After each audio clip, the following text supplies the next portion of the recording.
बर' हारिनि थामोनथाखौ लानानै दुलाराय बर' फरायसा आफादा हाबा मावबोदों। बर' हारिखौ दमन खालामनाय, नासयनाय, नाख्रेबनाय, बन्चित खालामनायनि थाखाय आलादा रायजोनि बड'लेण्ड संकष्ट सदियानि आन्दलन जालांबाय। दिनै नीलाचल मोनसे जोङो जि मोनथाय जि मोनसे ओनसोल दानायनि थाखाय जों आन्दलन खालामबाय। कार्बि आंलंनि बर'फोरनि बर' कसारिनि एसटि हिलनि थाखाय राजनीतिक जि दाबिखौ लानानै जों आन्दलन खालामबाय। बर'आव गोबां राजखान्थि हान्जा दङ। राजखान्थिया हारि आरो समाज जाथि जौगानायनि थाखाय हाबा माव, गुबुंले थासारि सृष्टि खालामनाङा, निकृष्ट स्वार्थनि थाखाय राजखान्थि खालामनाङा। जोंनि आपिला बेनो आरो मोजां राजखान्थि खालामोबा एबसुआ जेब्लाबो बरायगोन। दुलाराय बर' फरायसा आफादनि 52थि थान्दै जख'न्थाइ गलाघाटनि बे जुथुम्मा आरो दिनै 2, 3, 4 सानथामनि हाबाफारिनि नैथि सान दुलाराय बर' फरायसा आफादनि गोथार फिरफिला बिरनायनि सिगां जोङो फुंबिलियाव आर'ज खालामबाय गोजोन आरो खौसेथिनि थाखाय। दुलाराय बर' फरायसा आफादनि माहारियारि फिरफिलाखौ जों बिरदों। उदां अख्राङाव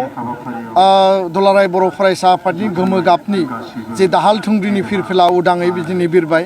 बिनि सिनायथियानो जाबाय बर' हारिया जेब्लाबो उदां हारि, बर' हारिया जेब्लाबो गोथां हारि आरो बर' हारिया गावनि सिनायथि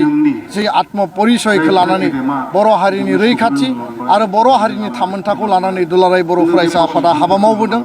आरो बे सिनायथि, रैखाथि आरो थामोनथानि थाखायनो गोलाव समाव बर' हारिखौ दमन खालामनाय, नासयनाय, नाख्रेबनाय, बन्चित खालामनायनि थाखाय आलादा रायजोनि बड'लेण्ड संकष्ट सदियानि आन्दलन जालांबाय। दिनै नीलाचल मोनसे जोङो जि मोनथाय जि मोनसे ओनसोल दानायनि थाखाय जों आन्दलन खालामबाय। कार्बि आंलंनि बर'फोरनि बर' कसारिनि एसटि हिलनि थाखाय राजनीतिक जि दाबिखौ लानानै जों आन्दलन खालामबाय। बड'फा उपेन्द्रनाथ ब्रह्मनि जि आदर्श सान्थौ सानस्रि जि फिलसफि दङ, गेरेमसा बर' माहारि दानाय, मास्टार रेस दानाय, बुहुमनि बर'फोरखौ खौसे खालामनांगौ, खौसेनि गेजेरजों सोमावसारनांगौ आरो बिनि गेजेरजों दिनै बिएसि गोरोबथा, बिटिसि गोरोबथा, 2020 सनाव बिटिआर गोरोबथा, एबसुनि सोमावसारनाय,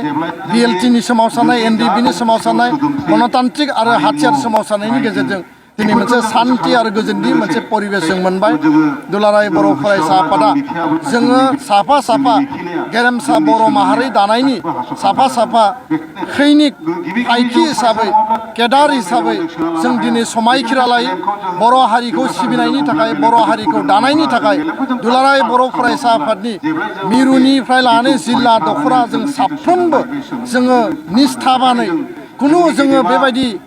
माने खुनु कारनाव खम खालायाबासिनो हारि सिबिनायनि थाखाय जों गावखौनो बावसोमगोन। दिनै जों समायखिरा लादों बर' हारिखौ गोदान महर होनांगौनि थाखाय, बिश्वनि जौगानाय हारिफोरजों फेर फाथिनानै थांना थानांगौनि थाखाय, भारतनि जौगानाय हारिफोरजों फेर फाथिना थांना थानांगौनि थाखाय दुलाराय बर' फरायसा आफादा हारिखौ आबुं मोनसे जावरिखांनायनि गेजेरजों दानायनि थाखाय जों फिन खेबसेबाव समायखिरा लादों। आरो बे बिथिङाव सोलोंथाइखौ बिथा खालामनानै बर' बिजों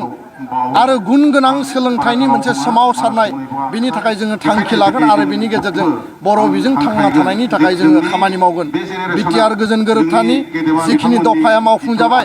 भारत सरकारनि गाहाय मन्त्रि, नखर मन्त्रि, आसामनि गिबि मन्त्रि डक्टर हिमन्त बिश्व शर्मा आरो लोगोसे बिटिआरनि मानगोनां चिफ प्रमद बर', बर' कसारिनि चिफ मिनिस्टार बसुमतारी, एनडिपिनि आन्दलनाव बाहागो लानाय, इउबिपिअनि आन्दलनाव बाहागो लानाय, सुक्ति जायफोर खालामग्रा बै आफादफोर, दुलाराय बर' फरायसा आफादनि दैदेनगिरिफोर गासैखौबो जोङो धन्यबाद बावदों। लोगोसेनो बे गोरोबथायाव दिनै बिटिआरनि सिमा बारायनाया 43 खानल' जादों। आद्रा थानाय गामिया सोसनजानांगोन, हा हुनि जेंनाया जोबनांगोन। लोगोसेनो बिटिआरनि संकष्टनिफ्राय गहपुर सिमलिगुरिसिमनि सिमाया आबुं जानानै समस्ति दानाय, आद्रा जिखिनि दफाफोर आखरे आखरे मावफुंनांगौ दंबावो,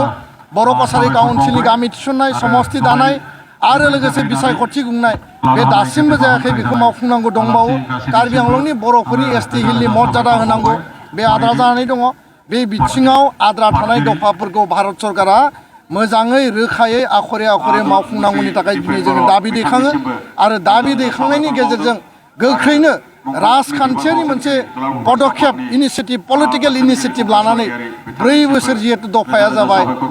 एकर्ड खालामनाया 4 बोसोर जाबाय आरो बिनि दफाफोरखौ मावफुंनांगौ बे बेलायाव जोङो भारत सरकार आसाम सरकार गासैखौबो जोङो दिनैनि जथुम्मानि गेजेरजों खावलायबाय आरो फैबाय थानाय समाव एनडिएफबिनि दैदेनगिरि बिबानगिरिफ्रा जिहेतु जेलाव दङ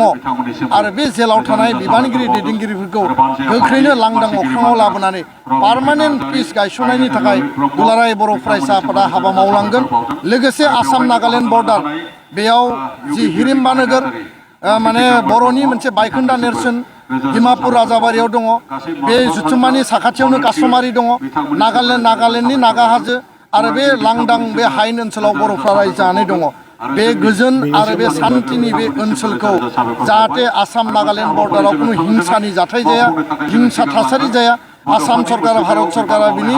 पार्मानेन्ट गोजोननि थाखाय जेब्लाबो बिबान लानांगौ जों दाबि दैखाङो आरो बेयाव थानाय बर'फोरनि ट्राइबेलफोरनि हा हुनि जेंनाया जोबनांगौ बे बाथ्राखौनो जोङो फोरमायबाय फैबाय थानाय समाव दुलाराय बर' फरायसा आफादा बर' हारिनि गासै बिथिंखौ लानानै जोङो इसिङारि बायजोआरि जोङो रैखाथि होनायनि गेजेरजों माहारिखौ जोङो गोख्रों हारि हिसाबै दानायनि थाखाय हाबा मावगोन आरो एबसुखौ लानानै जायफोरा अपप्रचार खालामो जायफोरा भुवा प्रचार खालामो एबसुनिनो बारग' दैदेनगिरिफोरा एबसुनि बिबान जोबखांनायनि उनाव बिथांमोना गुबुन गुबुन प्लेटफर्माव थांनानै जायफोरा एबसुखौ रायो आरो जायफोरा गावनि लाबालाब गावनि सार्थनि थाखाय एबसु मावनानै थांनायफोरा एबसुआव थानाय समाव आदर्शनि बाथ्रा बुङो संबिधाननि बाथ्रा बुङो माहारिबादनि बाथ्रा बुङो बड'फानि बाथ्रा बुङो खिन्थु एबसुनि गखांनायनि उनाव गावनि सार्थनि थाखाय एबसुखौ रायनाय हारिखौ रायनाय एबसुखौ सोंखारनाय जों नुनो मोन्दों आरो बेबायदि दैदेनगिरिफ्रा बे जायगायावबो दङ गुबुन जायगायावबो दङ आरो बिथांमोना राजखान्थि सार्थआव दिनै मोनसे गुबुंले थासारि लाबोनो नागिरदों बेबायदि गुबुंले थासारिखौ दालाबोथों बर'आव गोबां राजखान्थि हान्जा दङ राजखान्थिया हारि आरो समाज जाथि जौगानायनि थाखाय हाबा माव गुबुंले थासारि सृष्टि खालामनाङा निकृष्ट सार्थनि थाखाय राजखान्थि खालामनाङा जोंनि आपिला बेनो आरो मोजां राजखान्थि खालायोबा एबसुआ जेब्लाबो बरायगोन वेलकाम खालामगोन आरो हारिखौ धंस खालामनानै गावनि लाबनि थाखायल' सानग्रा राजखान्थि बेक्ति आरो दोलोफोरखौ एबसुआ जेब्लाबो सोंखारिगोन आरो कनस्ट्राक्टिभ आरो पजिटिभ मोनसे लामानि गेजेरजों हारि दानायखौ जोङो जेब्लाबो लुबैयो बे बाथ्राखौनो फोरमायबाय गोजोन्थों।